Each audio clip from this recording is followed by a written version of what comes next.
Swami Jai Jai Nityananda,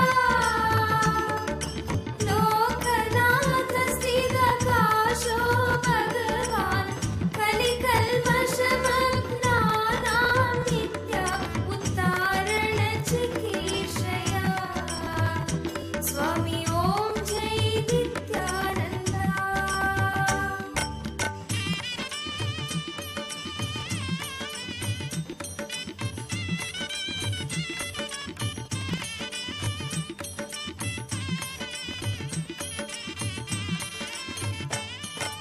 चित्रं वठतरोर्मूले वृद्धा शिष्या गुरुर्युवा.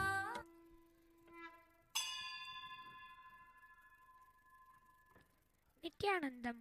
Before we begin the Pada Puja today, we request all the Pada Puja participants and everybody else who is participating in this puja physically here and online to declare the following with integrity and authenticity. If you agree to this, please say yes loudly. I authentically cognize, which is internally process, understand and declare truth that the cosmic energy exists. Yes, I authentically cognize, which is internally process, understand and declare truth. His Divine Holiness Swamiji and the Guru Padukas are the Chinmaya Vigrahas, embodiment and representation of that very cosmic energy. Yes, I authentically cognize, which is internally process, understand and declare truth, that whatever I offer during the Pada Puja to His Divine Holiness Swamiji will reach the cosmic source of energy directly.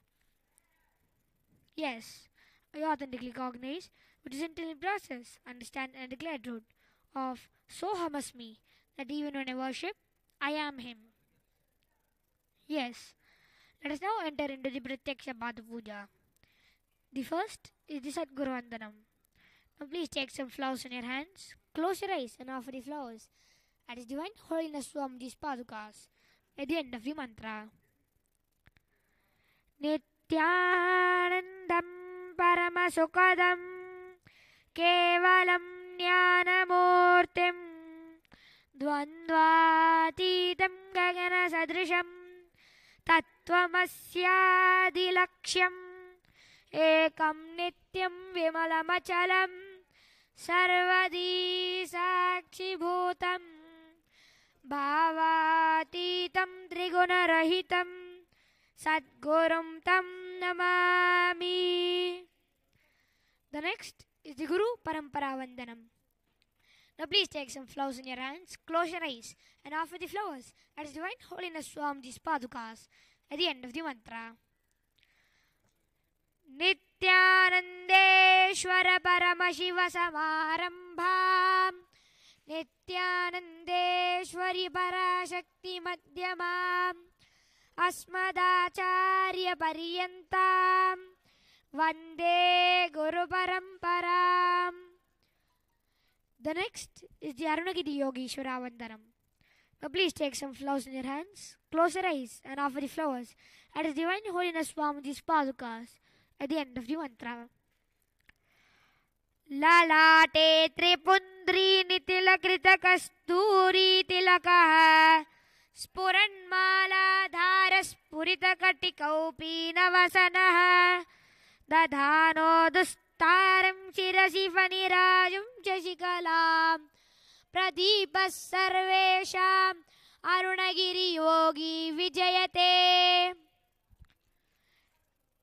We will now perform the Tattvachamanam, the ritualistic cleansing of the mouth.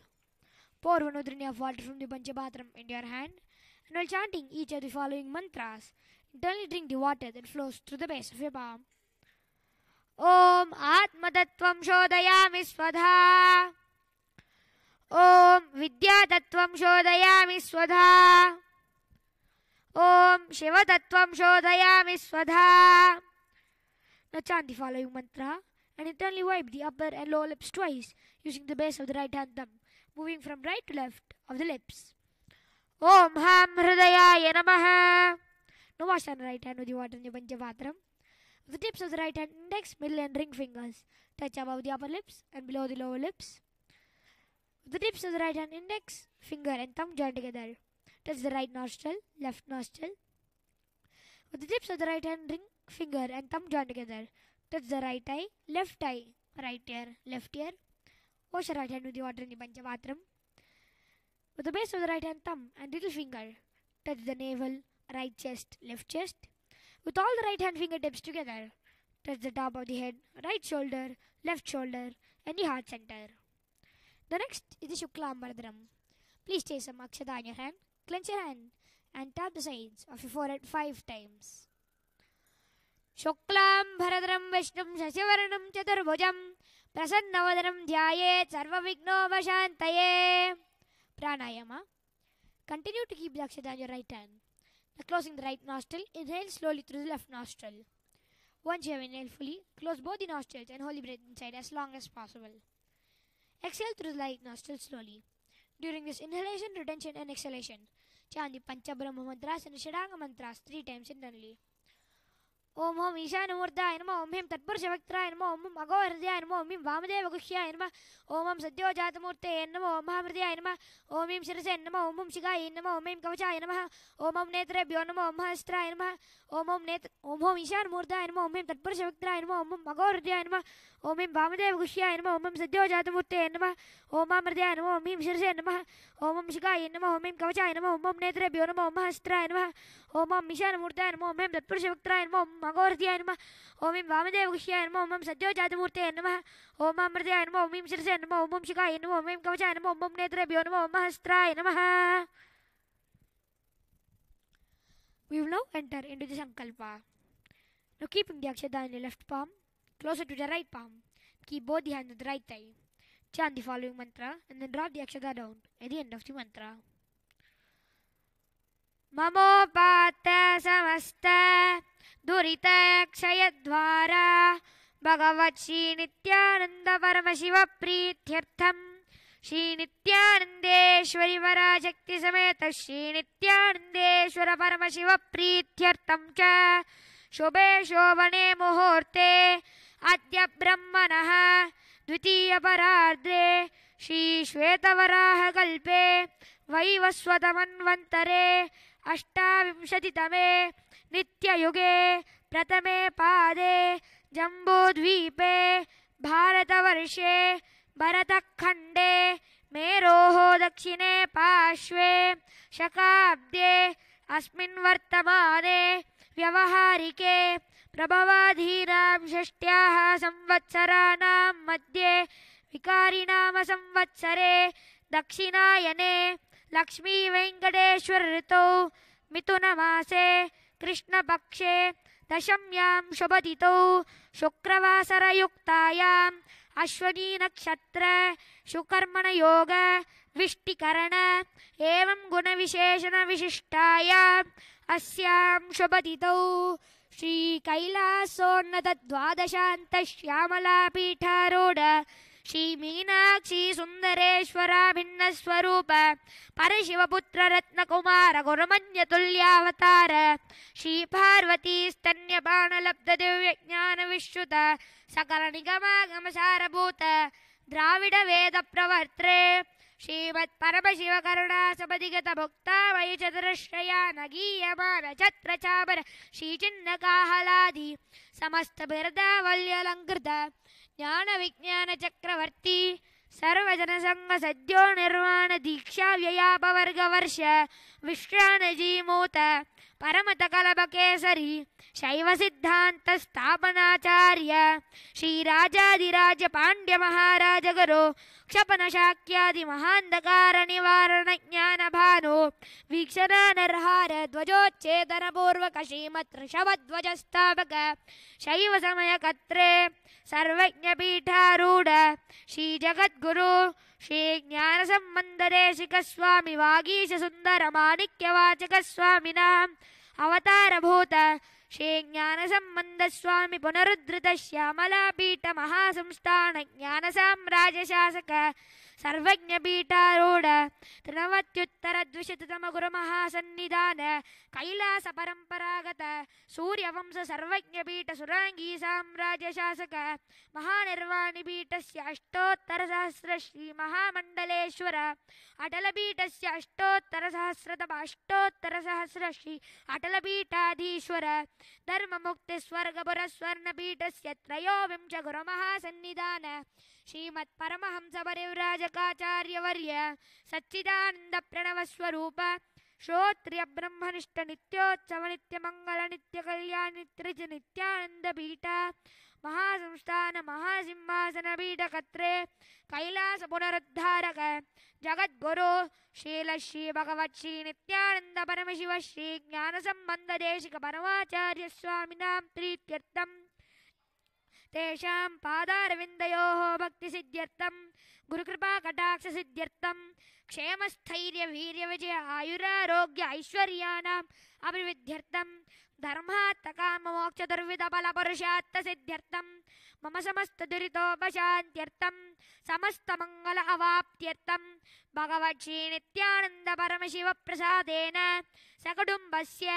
ಜ್ಞಾನ ವೈರಾಗ್ಯ ಜೀವನ್ ಮುಕ್ತಿ ಪ್ರಾಪ್ತ್ಯರ್ಥಂ ಶ್ರೀ ನಿತ್ಯಾನಂದೇಶ್ವರಿ ಪರಾಶಕ್ತಿ ಸಮೇತ ಶ್ರೀ ನಿತ್ಯಾನಂದೇಶ್ವರ ಪರಮಶಿವ ಅವತಾರಭೂತ ಶ್ರೀ ಸರ್ವದೇವ ದೇವಿ ಸ್ವರೂಪ ಭಗವತ್ ಶ್ರೀ ನಿತ್ಯಾನಂದ ಪರಮಶಿವ ಪ್ರತ್ಯಕ್ಷ ಪಾದ ಪೂಜಾಂ ಚ ಕರಿಷ್ಯೇ.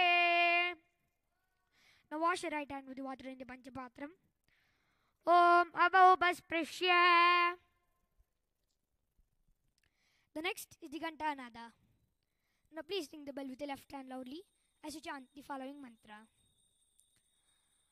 Agamartantu devanam gamanartantu rakshasam Ghantanadam karomyadau devatahvanalanchanam Ghanta devatabhyo namaha. You will now enter into the Manasa Puja. Please take a few flowers in your hands. Keep your hand in the Guru Mudra. Now close your eyes and offer the flowers at His Divine Holiness Swamiji's Padukas at the end of the mantra.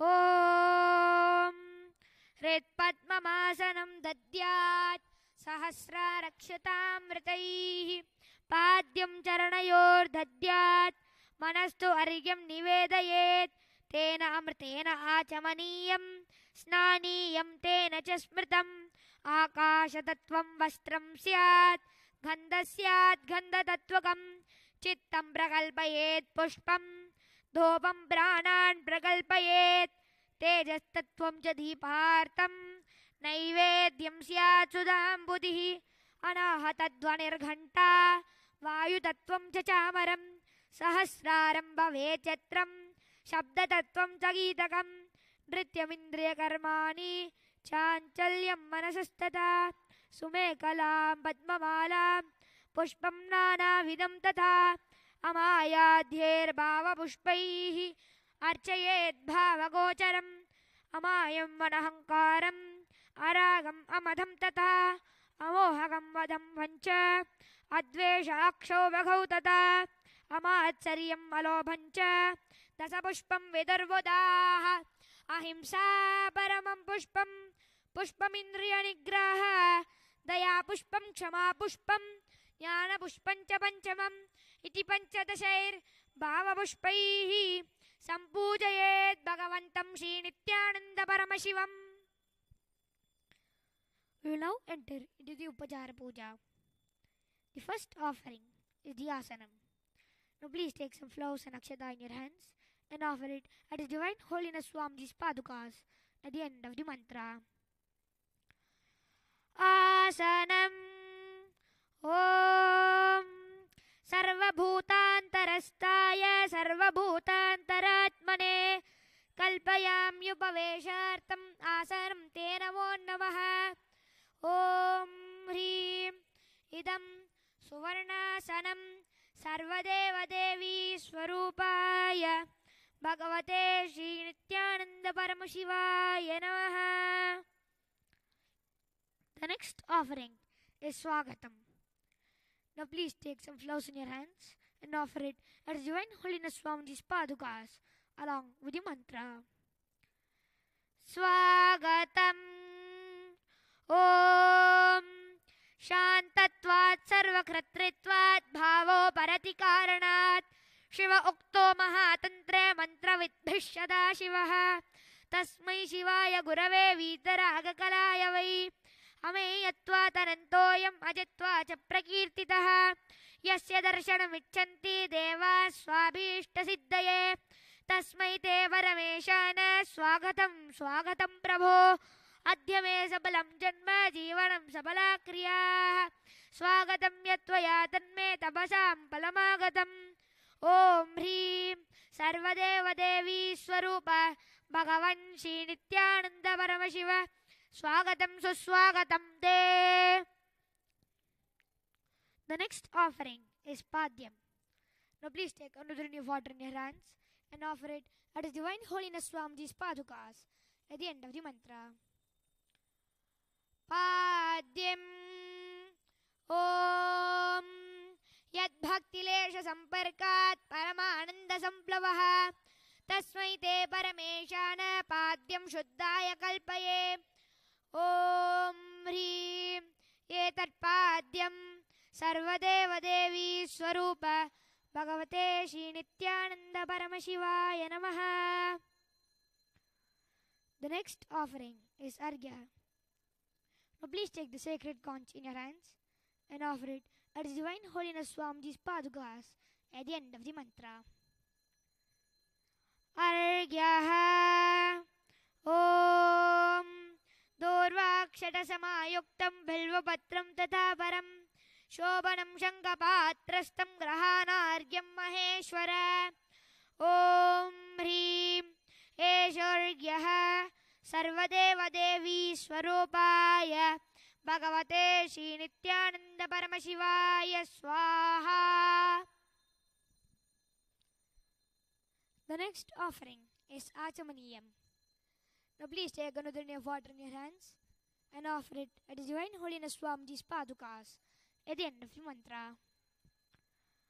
Achamaniyam Om Mandakinyastu Yadvari Sarvapapaharam Shubham Grahanachamaniyam Tvam Maya Bhaktya Niveditam Om Hrim Idam Achamaniyodakamं Sarvadevadevi Swarupaya Bhagavate Shri Nityananda Paramashivaya Swadha.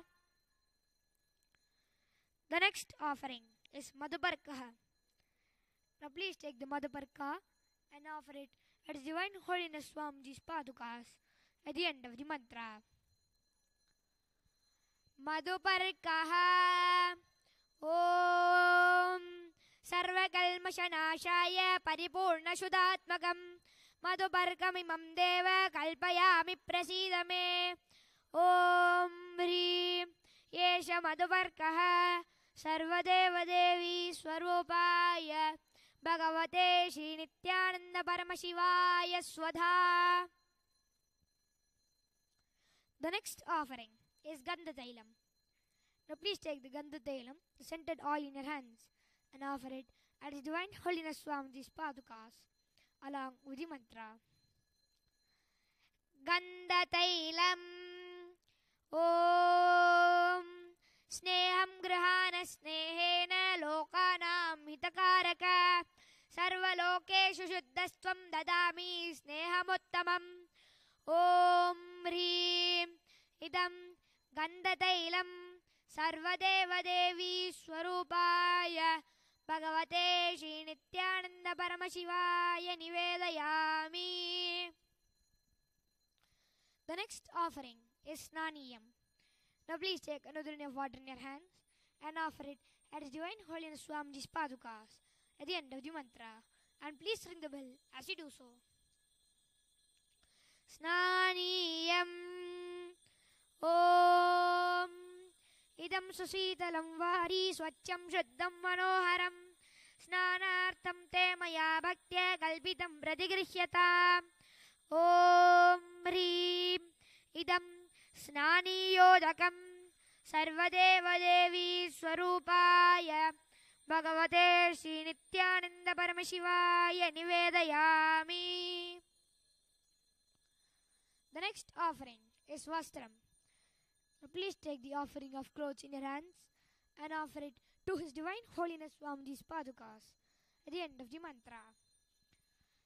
Vastram Om Maya Chitrapatachanna Nidagohyor Tejase Niravarana Vijnaya Vasaste Kalpayamyaham Om Hrim Idam Vastrottariyam Sarvadeva Devi Swarupaya Bhagavate Shri Nityananda Paramashivaya Nivedayami. The next offering is Avaranam. Now please take the offering of jewelry in your hands and offer it to His Divine Holiness Swamiji's Padukas at the end of the mantra. Abharanam Om Swabhava Sundarangaya Nana Saktyashrayayate Suvarnam Bhushanam Tapyam Kalpayami Prasidame Om Hrim Idam Suvarnabharanam Sarvadeva Devi Swarupaya Bhagavate Shri Nityananda Paramashivaya Nivedayami. The next offering is Gandha. Now please take the sandalwood paste in your hands and offer it at His Divine Holiness Swamiji's Padukas along with the mantra. Gandha Om Sariram Tena Janami Cheshtam Naiva Cha Maya Nivedithan Gandhan Pratigrihya Vilipyatam Om Hrim Esha Gandha Sarvadeva Devi Swarupaya Bhagavate Shri Nityananda Paramashivaya Namaha. The next offering is Pushpam. Now please take some flowers made with sandalwood paste in your hands and offer it at His Divine Holiness Swamiji's Padukas along with the mantra. Pushpam Om Turiyavana Sampannam Nana Gunamanoharam Ananda Saurabam Pushpam Grahyatam Idamuttamam Om Hrim Etani Sachandana Pushpani Sarvadeva Devi Swarupaya Bhagavate Shri Nityananda Paramashivaya Vaushate. The next offering is Bilva Patram. Now please take the Bilva leaf smeared with sandalwood paste in your hands and offer it at His Divine Holiness Swamiji's Padukas along with the mantra. Bilva Patram Om Amritodbhavam Shri Vriksham Shankarasya Sada Priyam Bilva Patram Prayachami Pavitram Te Sureshwara Om Hrim Etani Sachandana Bilva Patrani Sarvadeva Devi Swarupaya Bhagavate Shri Nityananda Paramashivaya Vaushate. The next offering is Tulasi Patram. Now please take the Tulasi leaf, smear with sandalwood paste in your hands and offer it at His Divine Holiness Swamiji's Padukas along with the mantra. Tulasi Patram Om Namaste Bahurupaya Varadamurtaye Paramatmane Swaha Om Hrim Idam Sachandana Tulasi Patram Sarvadeva Devi Swarupaya Bhagavate Shri Nityananda Paramashivaya Namaha. The next offering is Dhupaha. Now please take the lit incense sticks in your hands. Slowly wave it towards His Divine Holiness Swamiji's Padukas along with the mantra and please ring the bell as you do so. Dhupaha Om Vanaspatirasho Divyo Gandha Jassu Manoharaha Agre Yassarva Devanam Dhupoyam Pratigrihyadam Om Hrim Yesha Dhupaha Sarvadeva Devi Swarupaya Bhagavate Shri Nityananda Paramashivaya Namaha. The next offering is Deepaha. Now please take the little lamp in your hands and slowly wave it towards His Divine Holiness Swamiji's Padukas along with the mantra, and please ring the bell as you do so. Deepaha Om Suprakasho Mahadipah Sarvatastimirapah Sabhabhyabhyantarajyotirdeepoyam Pratigrihyata Om Hrim Yesha Deepah Sarvadevadevi Swarupaya Bhagavate Shri Nityananda Paramashivaya Namaha. The next offering is Naivedyam. Now please take another drink of water and hover it clockwise over the food offering and offer it at His Divine Holiness Swamiji's Padukas along with the mantra, and please ring the bell as you do so. Naivedyam Om Naivedyam Vividam Deva Sarkaradi Vinirmitam Maya Niveditam Bhaktya Grahana Parameshwara Om Hrim Idam Sopagarana Naivedyam Sarvadeva Devi Swarupaya Bhagavate Shri Nityananda Paramashivaya Nivedayami. The next offering is Paniyam. Now please take another drink of water in your hands and offer it at His Divine Holiness Swamiji's Padukas along with the mantra. Paniyam Om Samastadeva Devesha Sarvatriptikaram Param Akhandananda Sampurnam Grahana Jalamuttamam Om Hrim Idam Panarthodakam Sarvadeva Devi Swarupaya Bhagavate Shri Nityananda Paramashivaya Namaha. The next offering is Punarachamaniyam. Now please take another drink of water in your hands and offer it at His Divine Holiness Swamiji's Padukas along with the mantra. Punarachamaniyam Om Uchishtamapyasuchirva Yasya Smaranamatrataha Shobdimapnoti Tasmai Te Punarachamaniyakam Om Hrim Idam Punarachamaniyodakam Sarvadeva Devi Swarupaya Bhagavate Shri Nityananda Paramashivaya Swaha. The next offering is Aratrigam. Now please take the lit arati in your hands. Slowly wave it towards His Divine Holiness Swamiji's Padukas along with the mantra, and please ring the bell as you do so.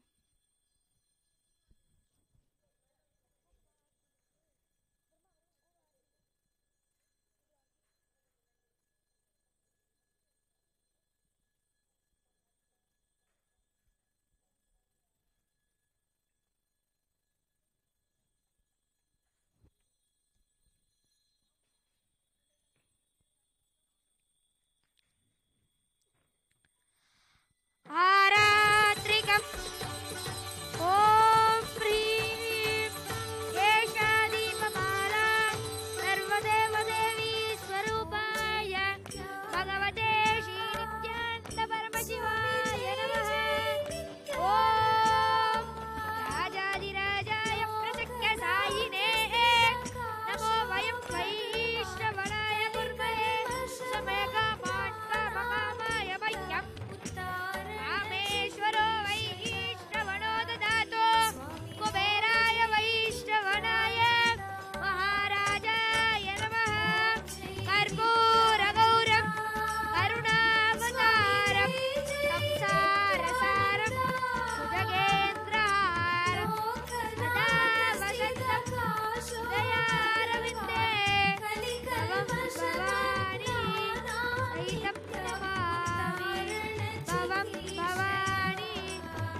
भगवत् Shri Nityanand Paramshiva चरण कमलेभ्यो नमः.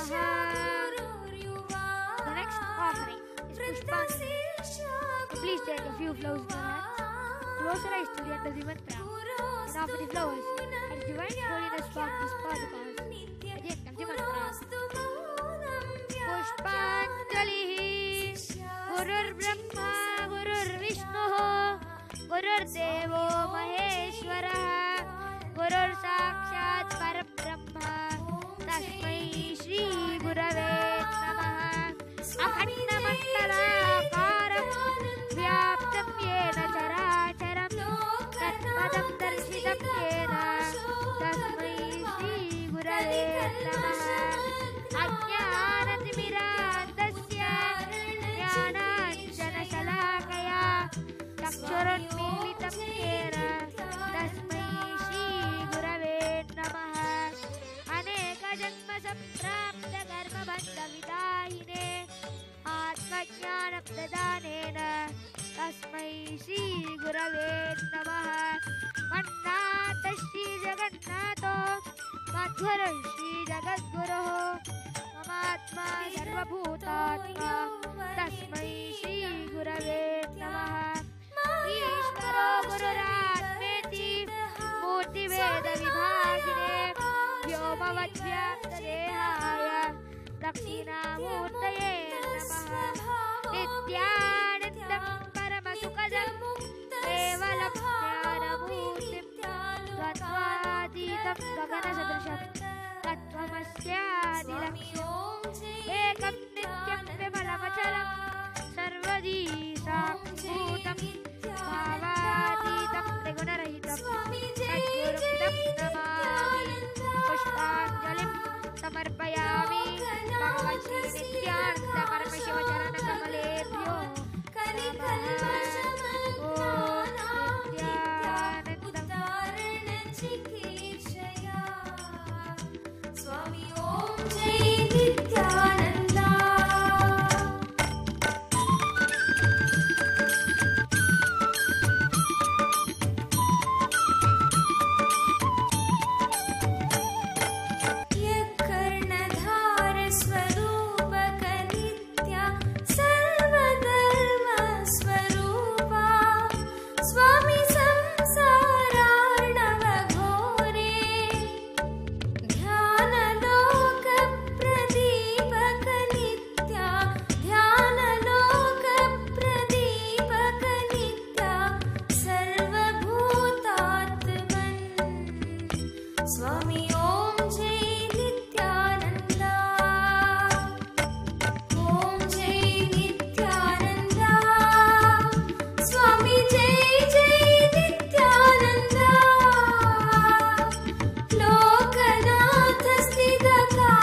स्वामी ओम जय नित्यानंदा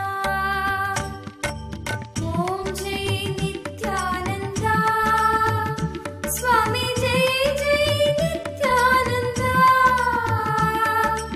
लोकनाथ स्थिताकाशो भगवान कलिकल्मषमग्नानां नित्या उद्धारण चिकीर्षया स्वामी ओम जय नित्यानंदा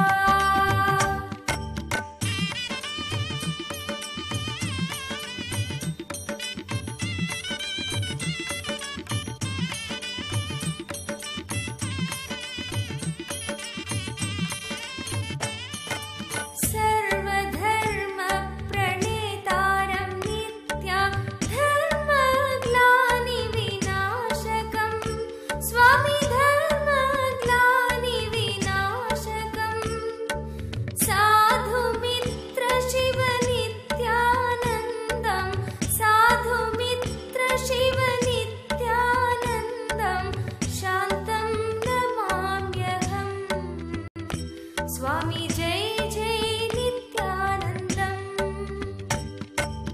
ओम जय नित्यानन्दा स्वामी जय जय नित्यानन्दा लोकनाथ स्थिताकाशो भगवान् कलिकल्मषमग्नानां नित्या उद्धारण चिकीर्षया स्वामी ओम जय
स्वामी ओम जय नित्यानंद ओम जय ज्ञानानित्य उद्धारण चिकीर्षया स्वामी ओम जय नित्यानंद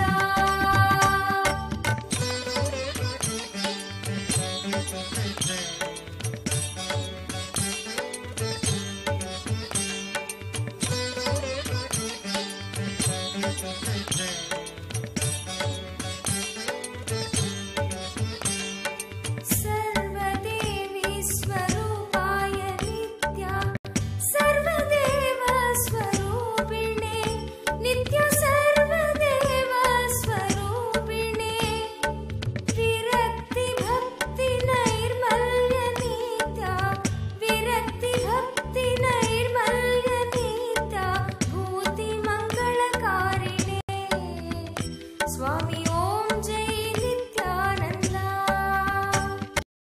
ओम जय नित्यानंद स्वामी जय जय नित्यानंद लोकनाथ स्थितकाशो भगवान् कलिकल्मषमग्नानानित्य उद्धारण चिकीर्षया स्वामी ओम जय नित्यानंद जय परमहंस श्री श्री नित्यानंद स्वामी की जय।